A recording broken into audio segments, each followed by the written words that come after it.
नमस्कार, मैं हूं अभिजीत। आप हैं न्यूज 4 नेशन पर।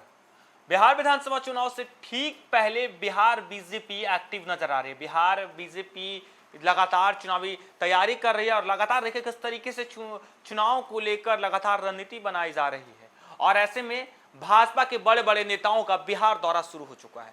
हाल ही में देश के प्रधानमंत्री नरेंद्र मोदी जो है भागलपुर आए थे और भागलपुर से किसान सम्मान निधि योजना का 19वां किस्त देश भर के किसानों को जारी की। और कहीं ना कहीं बिहार विधानसभा चुनाव को लेकर भी कई तरीके से जो है बिना नाम लिए लालू प्रसाद यादव यानी राजद पर हमला किए।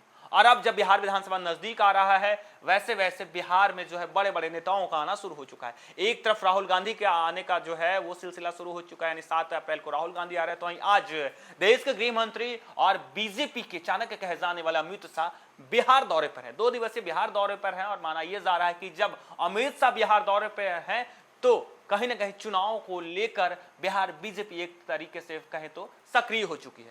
हालांकि बीते रात अमित शाह बिहार पहुंचे थे और देखिए किस तरीके से पार्टी कार्यालय में बैठकर बिहार विधानसभा चुनाव पर रणनीति बना है। और आज माना यह जा रहा है कि जब आज 30 मार्च है तो 30 मार्च को केंद्रीय गृह मंत्री अमित शाह बिहार के गोपालगंज में रहेंगे।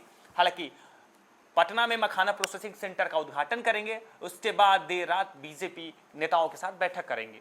आपको बता दें केंद्रीय गृह मंत्री अमित शाह रविवार सुबह 10 बजे पटना के बापू सभागार में सहकारिता विभाग के कार्यक्रम में शामिल होंगे। वह यह 4 विभागों की 823 करोड़ की योजनाओं का शिलान्यास और उद्घाटन करेंगे। और देखिए किस तरीके से बिहार विधानसभा चुनाव से ठीक पहले केंद्र सरकार की ओर से कई बड़े बड़े योजना का उद्घाटन और शिलान्यास किया जा रहा है। और आज केंद्रीय गृह मंत्री अमित शाह बिहार आए हैं और माना यह जा रहा है कि 823 करोड़ रुपए की योजना का जो है अमित शाह वो उद्घाटन और शिलान्यास करने जा रहे हैं। हालांकि कार्यक्रम में 100 सहकारिता समितियों को माइक्रो एटीएम भी बांटेंगे। इस दौरान वे 7000 सहकारिता समिति को संबोधित भी करेंगे। यहीं से वे मिथिला के महत्वाकांक्षी प्रोजेक्ट मखाना प्रोसेसिंग सेंटर का उद्घाटन करेंगे। इसके बाद शाह यानी अमित शाह गोपालगंज के सदर प्रखंड स्थित न्यू पुलिस लाइन में सभा को संबोधित करेंगे। अमित शाह पटना एयरपोर्ट से हेलीकॉप्टर से करीब 1 बजे गोपालगंज पहुंचेंगे। कार्यक्रम में 1 लाख लोगों को पहुंचने की संभावना बताई जा रही है। 12:55 पर अमित शाह गोपालगंज पहुंच जाएंगे। 1:05 पर नई पुलिस लाइन मैदान में पहुंचेंगे। 1:10 से 2:10 तक जनसभा को संबोधित करेंगे और 2:10 से 2:40 तक दोपहर का भोजन करेंगे। 2:50 पर पटना के लिए निकल जाएंगे और 3:30 पर पटना पहुंच जाएंगे। हालांकि कार्यक्रम में 50,000 कुर्सियां लगाई गई हैं। 10 एकड़ में पार्किंग की व्यवस्था की गई है। 250 मजिस्ट्रेट की तैनाती की गई है, यानी सुरक्षा की पुख्ता व्यवस्था की गई है। किस तरीके से केंद्रीय अमित शाह जब बिहार दौरे पर है तो देखिए किस तरीके से सुरक्षा की पूरी तैयारी की गई है कि किसी भी तरीके की अनहोनी ना हो और लगातार सुरक्षा पर पुलिस की पैनी नजर बनी रहेगी। हालांकि केंद्रीय मंत्री अमित शाह के दौरे से पहले शनिवार को गृह राज्य मंत्री नित्यानंद राय और स्वास्थ्य मंत्री मंगल पांडे ने सभा स्थल का जायजा लिया है।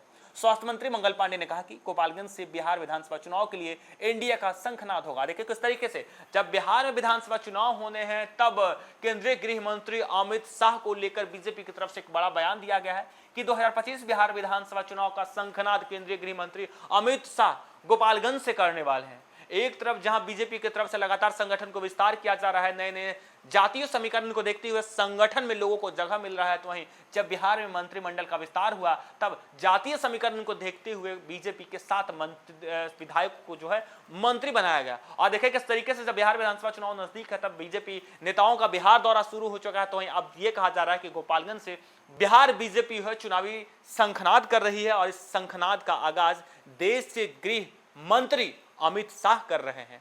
मोदी सरकार की ओर से बिहार के विकास के लिए किए गए कार्यों की चर्चा की जाएगी। हालांकि केंद्रीय मंत्री अमित शाह 2 दिनों के बिहार दौरे पर हैं और शनिवार के शाम वे पटना पहुंचेंगे। शाह पटना एयरपोर्ट से सीधे बीजेपी कार्यालय और सांसद विधायकों और पदाधिकारियों के साथ बैठक की।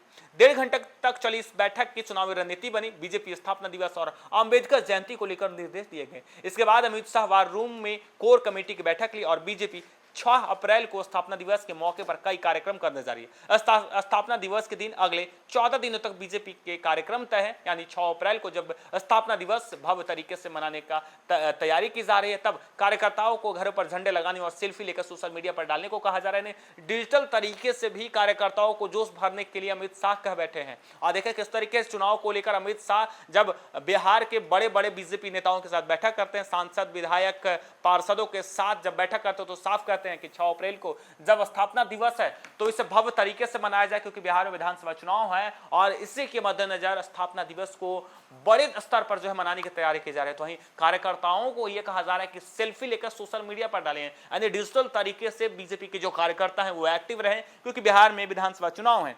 हालांकि 6 अप्रैल से 14 अप्रैल तक कार्यकर्ताओं को अलग अलग टास्क दिए गए। 14 अप्रैल को अंबेडकर जयंती को भव्य तरीके से मनाने के निर्देश दिए गए हैं। 14 अप्रैल को हर बूथ पर अंबेडकर जयंती को मनाने को कहा जा रहा है। और देखिए किस तरीके से लगातार बीजेपी पर यह आरोप लगता है कि अंबेडकर विरोधी है, संविधान विरोधी है, और इसी के मद्देनजर देखिए किस तरीके से बीजेपी अब अंबेडकर जयंती को भी भव्य तरीके से मनाने की तैयारी कर रही है। जब केंद्रीय गृह मंत्री अमित शाह बिहार आए हैं तो देखिए अपने कार्यकर्ताओं को, अपने नेताओं को किस तरीके से टास्क देकर जा रहे हैं कि जब अंबेडकर जयंती है तो बिहार के तमाम बूथों पर अंबेडकर जयंती भव्य तरीके से बड़े स्तर पर मनाया जाए।